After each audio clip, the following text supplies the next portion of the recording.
우려했던 대로입니다. 중국과 일본의 갈등이 실제 군사 문제로 비화됐습니다.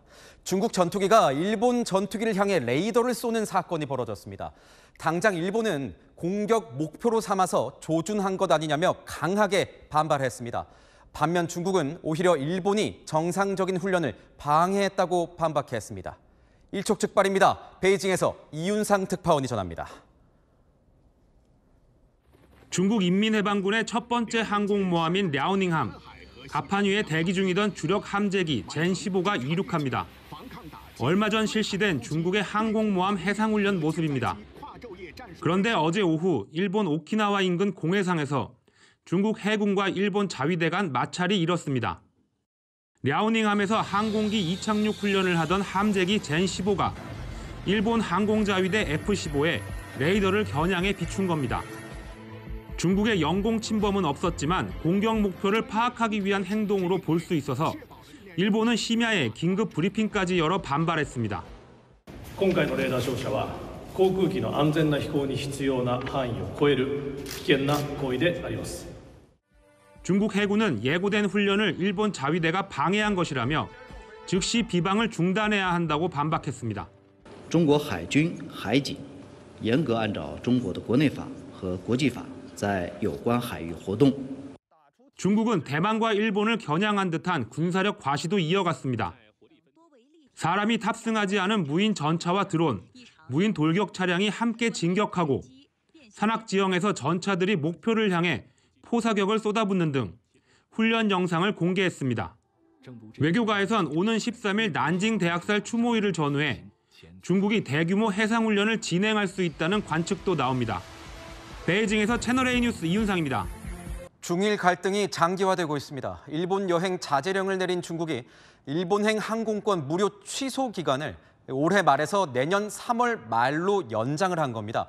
일본으로선 내년 2월에 있을 중국 최대 명절, 춘절 특수도 기대하기가 어려워졌습니다. 정다은 기자입니다. 家人们，紧守，别再订去日本的机票和酒店了。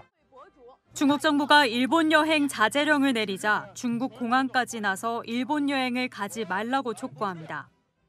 다카이치 일본 총리의 대만 유사시 개입 가능성 발언 이후 중일 갈등이 격화된 가운데 최근까지 중국은 900편 이상의 일본행 노선 운항을 중단한 것으로 나타났습니다.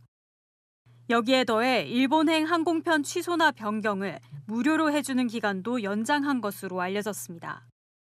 현지 매체에 따르면 주요 중국 항공사들이 올해 말까지였던 무료 취소 변경 기간을 내년 3월 28일까지 3개월 더 늘린다고 밝혔습니다. 사실상 일본 여행 자제령이 3개월 더 연장된 겁니다. 일본 공영방송 NHK는 이 기간에 내년 2월 중국 최대 명절인 춘절이 포함돼 있다며 현지에서 우려가 제기되고 있다고 보도했습니다. キャンセルとかがね結構あるからこれから先でしょうね影響がたくさんあるような気がしますね. 중국 정부는 이 문제의 해법이 다카이치 일본 총리의 발언 철회뿐이라며 연일 말폭탄을 이어가고 있습니다. 中方的态度是明确的，我们敦促日方切实反思纠错，撤回高市首相错误言论。 중국 국방부도 일본이 잘못된 길로 나아간다면 결국 역사와 정의의 심판을 받게 될 것이라며 일본을 압박했습니다. 채널A 뉴스 정다은입니다. 네, 격화되는 중일 갈등 소식입니다. 일본 여행은 가고 싶고 양국 관계는 풀릴 기미가 안 보이고 중국인들은 중국인처럼 안 보이게 하려고 대만 여권 커버를 씌워 일본을 찾고 있다는데요. 정다은 기자가 보도합니다. 다량의 미사일이 발사대에 장전됩니다. 목표 지점을 향해 조준이 이뤄지더니 발사 준비가 완료됩니다. 신호가 떨어지자 쉴 새 없이 포사격이 이뤄집니다. 해발 4,300m 고산지대에서 벌어진 중국군의 방공 사격 훈련 모습입니다. 고비 사막에선 미사일이 직각으로 꺾여 날아갑니다. 지대공 미사일 부대의 실사격 훈련 모습입니다. 중국 측은 실전과 유사한 환경에서 미사일 발사 훈련을 진행했다며 관련 영상을 잇따라 공개했습니다. 중일 갈등이 격화되는 가운데 연일 군사 훈련 영상을 공개하며 일본을 압박하고 있는 겁니다. 해상에선 실제 무력 시위도 벌인 것으로 알려졌습니다. 로이터 통신은 동중국해, 남중국해 등에 한때 100척이 넘는 중국 군경 함정이 배치됐다고 전했습니다. 중국은 매년 연말 군사훈련을 하지만 이번처럼 대규모 병력 전개는 이례적이란 지적이 나옵니다. 중국 정부는 방어적인 국방정책을 고수하고 있다며 과도한 해석을 할 필요는 없다는 취지로 설명했습니다. 민간에선 일본 여행 시 중국 여권을 보이지 않도록 하는 이른바 여권 표지가리가 유행하고 있습니다. 대만 여권으로 보이는 녹색 커버만 사서 그 안에 중국 여권을 넣는 방식입니다. 일본 내 반중 감정이 커지면서 현지에서 테러를 당하지 않도록 하는 위장 전략이란 해석이 나옵니다. 채널A 뉴스 정다은입니다. 그런가 하면 중국에 거주하는 일본인들에겐 일본인으로 보이지 않게 주의하라는 당부가 내려졌습니다. 난징 대학살 기념일을 앞두고 반일 감정을 우려한 건데요. 일본 정부, 중국이 유엔에 보낸 항의 서한에 재차 반박하며 물러서지 않고 있습니다. 이소울 기자입니다. 나흘 전 중국은 다카이치 총리의 대만 유사시 발언 철회를 요구하며 구테르스 유엔 사무총장에게 추가 항의 서한을 보냈습니다. 다카이치 총리의 발언은 대만 문제에 대한 무력 개입을 암시하고 있다며 국제 질서를 해치고 있다는 취지의 내용이었습니다. 그러자 일본도 사흘 뒤인 어제 재반박 서한을 유엔에 보냈습니다.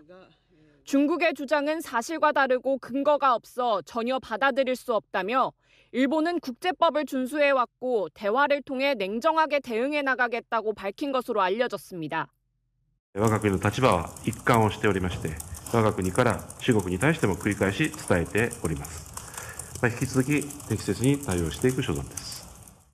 앞서 지난달 21일에도 중국이 일본의 대만 무력 개입은 침략 행위라며 1차 서한을 보내자 일본이 사흘 뒤 반박 서한을 공개했습니다.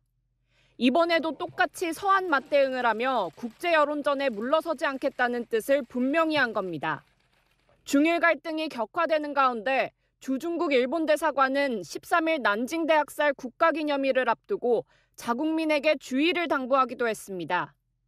과거 역사 문제뿐 아니라 최근 양국 관계를 고려할 때 특히 주의가 필요하다며 일본인끼리의 단체 행동을 피하고 일본인으로 추측될 수 있는 복장도 삼가달라고 강조했습니다.